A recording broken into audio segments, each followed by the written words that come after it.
Ito gusto kong mag-zero dito.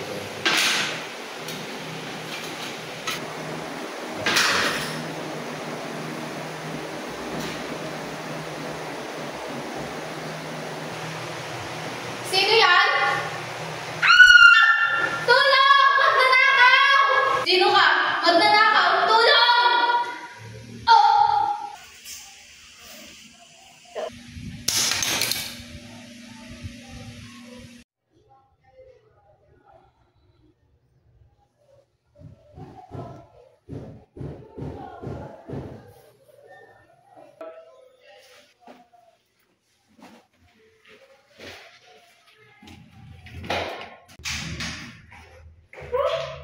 Ate! Ate! Ate! Ate! Tulong! Tulong! Tulong!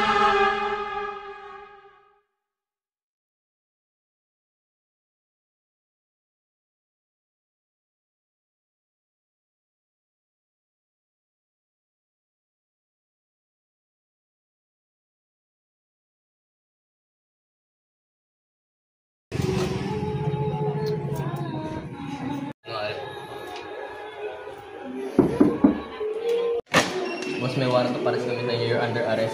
And it means I could be used against you in the court of law.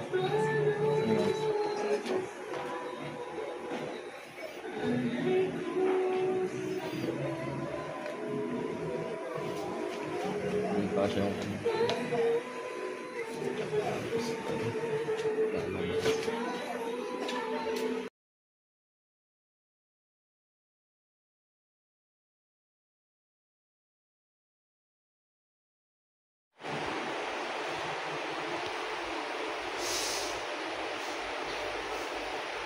Pakiusap, tumayo ang lahat para sa kagalang-galang na hukom.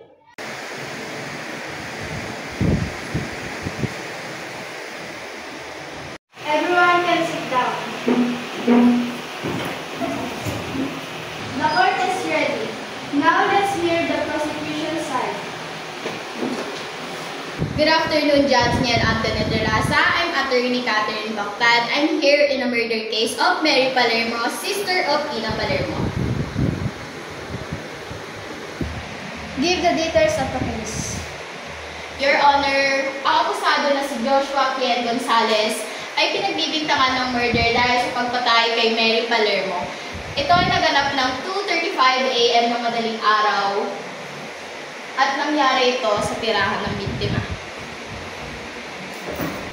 Now, defense, introduce yourself and the accused. Good afternoon, Your Honor. My name is Attorney John Richard Piblisa, and I'm here to defend Mr. Joshua Kien Gonzalez for the murder case of Mary Palermo, and he instinctively says that he is not guilty. Thank you. Tumawag tayo ng unang saksi. Ina Palermo, maaari ka nang pumunta sa harapan.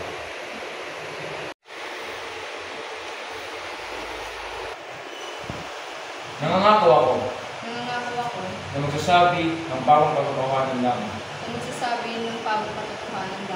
at walang halong kasinungalingan. Maaari ka nang maglahad ng iyong malalaman. Ng biktima. Noong araw na yun, ako ay natutulog sa aking kwarto.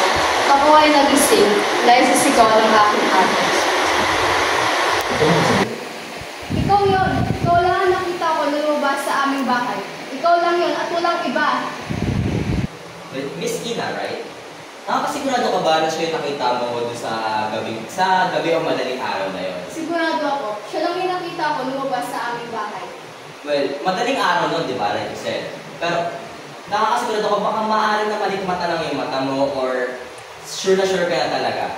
Hindi ako nagmamaligmata. Siya lang yung nakita ko nun. Tumawag tayo ng ikalawang saksi. De Leon, maaari ka nang pumunta sa harapan. Itaas ang iyong kanang kamay. Ilagay mo ang iyong ikalawang kamay sa libro na ito. At yayin mo ang aming sasabihin. Nangangako ako na magsasabi ng pawang katotohanan lamang. At walang halong kasinungaling. Maaari ka na maglahad ng iyong nalalaman. Ako po si Adrian James, ang may-ari ng tindahan malapit sa bahay ng biktima. Namalis po siyang pag-isay ng gabi yun. Like, Mr. De Leon, sabi mo, di ba, paulit-ulit mo siya nakikitang dumadaan sa lugar niyo. Mas sigurado mo ba na hindi siya residente sa lugar na yun o na pagkataon lang na dumaan lang talaga sa lugar na yun? Hindi po siya residente. Hindi. Ilang beses po siya dumaan din sa aming lugar at ipapagpilisin. Paano mo nasabing nagmamasid? Umaga po, nakita ko na po siya sisisid sa bahay ng biktima. Nananatili lang ba siya doon hanggang umaga o umalis din siya agad o hindi? Maghapon po siya nagpabalik-balik doon. Sigurado kang maghapon o umalis din talaga siya? Okay. Sigurado po ako. Ngayon, tawagin naman natin ang akusadong si Joshua D. Gonzales. Joshua, pwede ka na pumunta sa... Itaas mo ang iyong kanang kamay at ilagay ang iyong kaliwang kamay sa librong ito. Iyahin mo ang aking sasabihin. Nangangako ako na pawang katotohanan lamang ang aking sasabihin. Napawang katotohanan lamang ang aking sasabihin. At walang halong pasinungalingan. At walang halong pasinungalingan. Ngayon, pwede ka na maglahad ng iyong nalalaman. Ako po si Joshua Ken Gonzales. Napagbintangan lang po ako at wala po ang kasalanan. Sinungaling ka! Hindi yan totoo ang sinasabi mo, demonyo ka! Order in the court! Well, Joshua Ken Gonzales, paano masasabing nasa bahay ka lang ninyo? Eh, meron kang CCTV footage. Hindi po ako yan. Eh, kitang-kita dito na ikaw yun. Objection, Your Honor. Pinipilit niyo yung kliyente ko na nagsisinungaling. Sustain. Paano mo ma-explain yan? Kitang-kita sa dalawang CCTV na ikaw yan. Hindi po talaga ako yun. And meron pang isang evidence na nagpapatunay na ikaw talaga ang pumatay kay Mary Palermo. Etong knife, etong knife, meron kang fingerprint niyan at mga blood na natagpuan sa bahay ng biktima. Paano mo ma-explain na hindi talaga ikaw yung pumatay? Eh, huli ka na nga sa mga fingerprint niyan. Hindi po talaga ako yun. Baka nagkakamali lang po kayo. Oh, come on. Madami ka ng mga proof or mga evidence na ikaw talaga yan. So, umamin ka na. Hindi po talaga ako yun. That's all, Judge. Akusado, maaari ka na bumalik sa iyo. Ngayon naman, tawagin natin ang pamilya ng akusado. Itaas mo ang iyong kanang kamay at ilagay ang iyong kaliwang kamay sa libro ito. At iyain mo ang aking mga sasabihin. Nangangako ako. Nangangako ako. Napawang katotohanan lamang ang aking sasabihin. Napawang katotohanan lamang ang aking sasabihin. At walang halong kasinungalingan. At walang halong kasinungalingan. Maaari ka nang maglahad ng iyong nalalaman.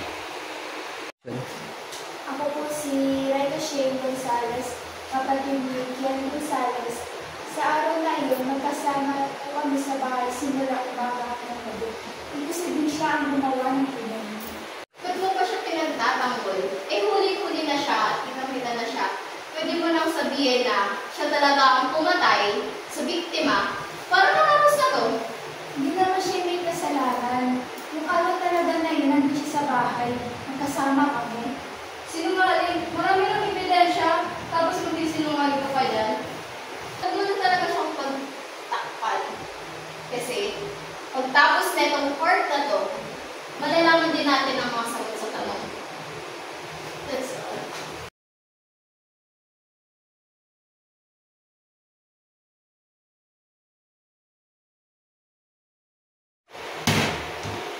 After reviewing all the evidence and hearing the witnesses, the court came to a decision. The accused, Joshua Ken Gonzales, is guilty for murder and trespassing. The court imposed 40 years in prison without the possibility of parole. Court dismissed. Arrest the accused.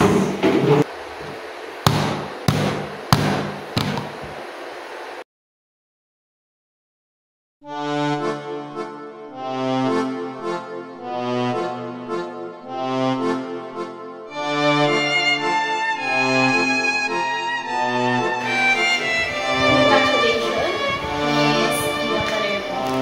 At nanalo kayo sa kaso.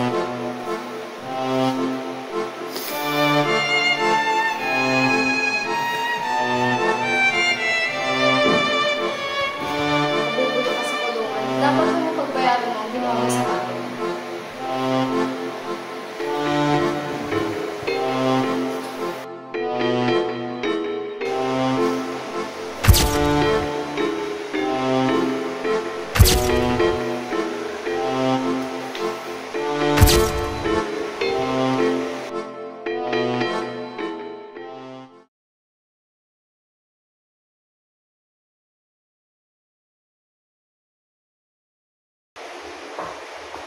Remember, meron lang ang 30 minutes. Ano, okay ka lang ba dito? Okay lang ako dito, ate. Ay, tulungan niyo po akong makalaya dito. Ayaw ko mabulok dito sa kulungan. Gawan niyo po ng paraan na makakaya niyo kung saan makakalaya po ako. Kasi ayaw ko mabulok dito. Nagawa kami ng paraan na relasa, kami ng bahala dun. Ito na. Gagawa namin sila ng ulit. Mga message sa kanila na kung di ka nila papalayain, papatay namin sila isa-isa. Tapos na po ang 30 minutes. Ano sa akin?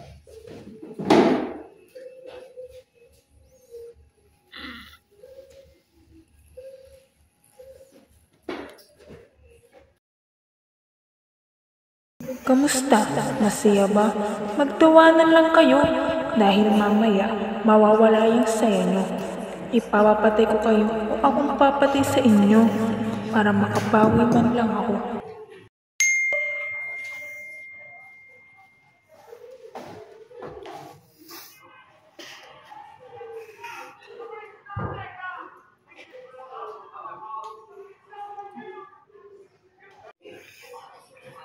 Tay!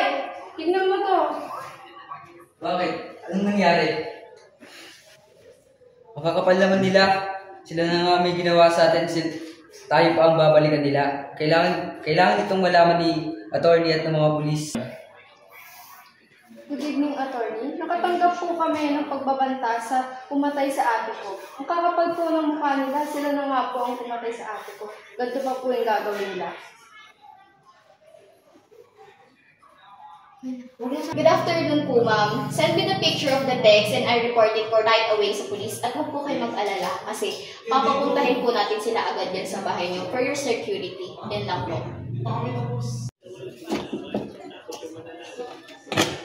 Good evening po. Ako po si Police Chief Officer John.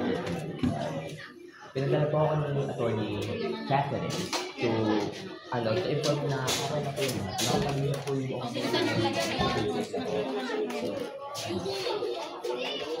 pwede nyo na po kayo. Dito po kami pala. Kayo na po bahala sa amin at siguro din nila pang Sir, may nakita kami doon. Pamilyar, nagmamasid. Oo, nagmamasid. Sir, pwede po ba kayo sumama sa akin at para ma-confirm po kung siya po ba talaga yun?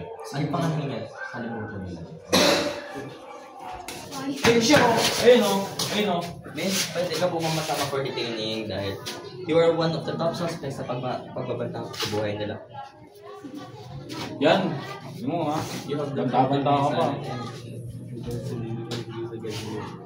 Ano doon ka? Tama ka na.